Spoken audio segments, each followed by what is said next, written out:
Meu amigo, o começo desse Real Madrid Galáctico 3.0 é com título, é com gol de estreante e com alguns sinais bem preocupantes para os rivais, no caso, né?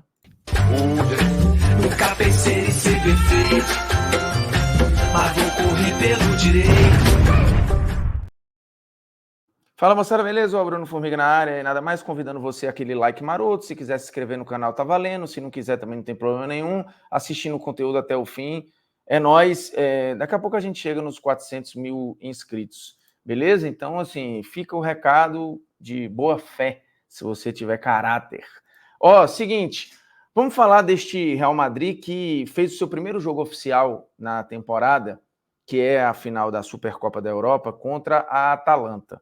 O Real Madrid, historicamente, ele vence finais, e finais europeias ainda mais, né? Se a gente pegar aí os últimos 24 anos, o Real Madrid perdeu uma final europeia, que foi justamente uma Supercopa da Europa para o Atlético de Madrid.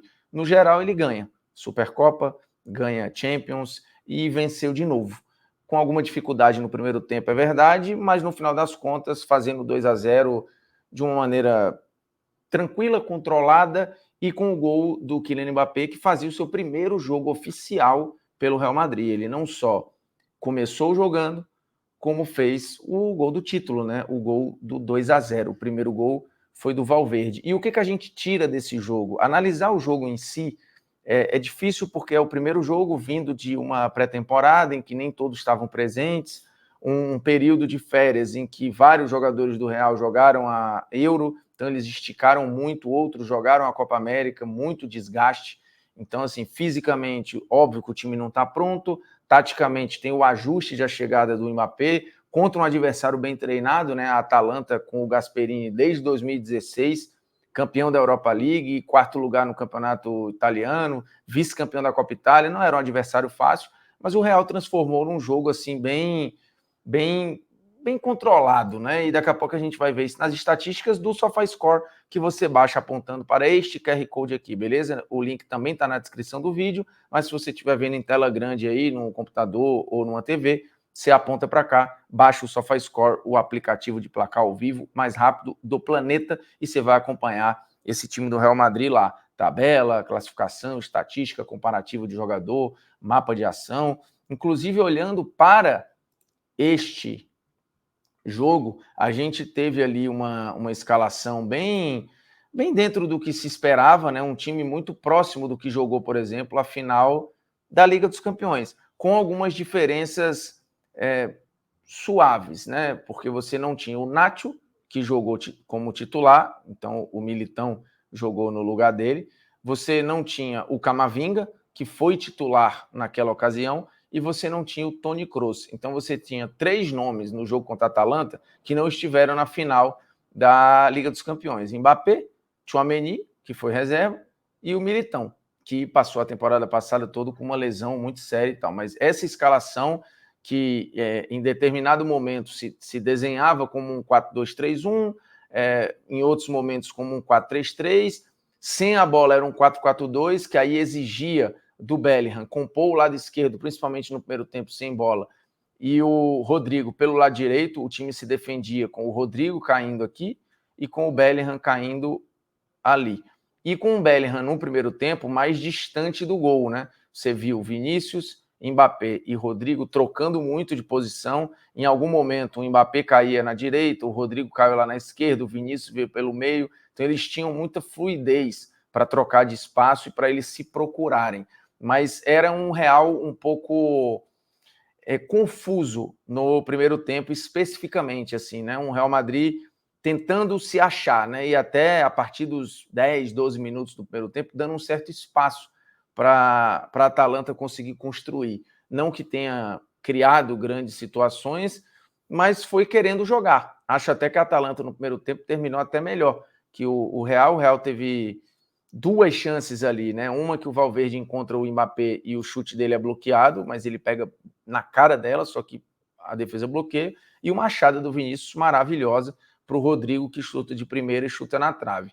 A Atalanta não tinha tido nenhuma chance. No segundo tempo, o Real foi tomando mais conta do campo. É verdade que tomou um sustaço ali quando o jogo ainda estava 0-0, né? O Pasalic consegue uma cabeçada assim dentro da área que obriga o Courtois a fazer uma defesa maravilhosa. Lembrando que a Atalanta jogou sem um 9 de ofício, né? Com o Lookman e o De Ketelaere, que normalmente jogavam por trás do Scamacca. Sem o Scamacca hoje lesionado, era uma dupla de muita movimentação e o Pasalic às vezes atacando esse espaço, o próprio Ederson em alguns momentos, mas foi uma Atalanta que assim não conseguiu ter campo para jogar no segundo tempo e o Real foi se conectando com muito talento. E aí você tinha muita busca de profundidade, de passe vertical, ora buscando o Rodrigo, ora buscando o Vinícius, ora buscando o Mbappé, ora buscando o próprio Bellingham. Esse time tem facilidade de atacar profundidade também com o Valverde. Então, assim, quando isso encaixar, vai ser muito embaçado de você marcar, né? E se a gente olhar o jogo de alguns destaques, você vê o Vinícius menos num corredor e muito mais numa diagonal, porque em vários momentos ele trocou de lugar com o Mbappé, né, que ocupou uma faixa que não de um 9 fixo, mas um 9 de movimentação, e eles procuraram se conectar, procuraram gerar jogo, inclusive no gol do Mbappé, o Vinícius ele é acionado pelo Rodrigo e busca o Mbappé, essa bola chega no Bellingham, o Bellingham acha o Mbappé, o Rodrigo num movimento também que foi pouco de ir à linha de fundo e muito mais de procurar o jogo por dentro, e o melhor em campo, né, o Bellingham ocupou uma faixa ali concentrada, central, muito forte, ajudou defensivamente demais. Essa zona de criação, né, ele em alguns momentos atuando até como um playmaker aqui, né, um ponta de lança, pisando na área quando necessário, dando assistência para o gol do Mbappé, para mim, com sobras, o melhor jogador em campo, e um Real que é pronto, né? A vantagem do Mbappé, assim, por que a gente fala que tem o risco de ser algo muito forte o que o Real está montando? O Real tem no banco, né? O Endrick, Modric, Brahim Dias, Arda Güler, caras muito talentosos, muito bons, né? São atacantes e jogadores, no caso do Modric, de meio campo absurdos. Fora o Camavinga, né? Que seria titular hoje, provavelmente se não tivesse se machucado, porque o Ancelotti já tinha antecipado que a prioridade eram os titulares da final em Londres, e o Camavinga foi naquela situação.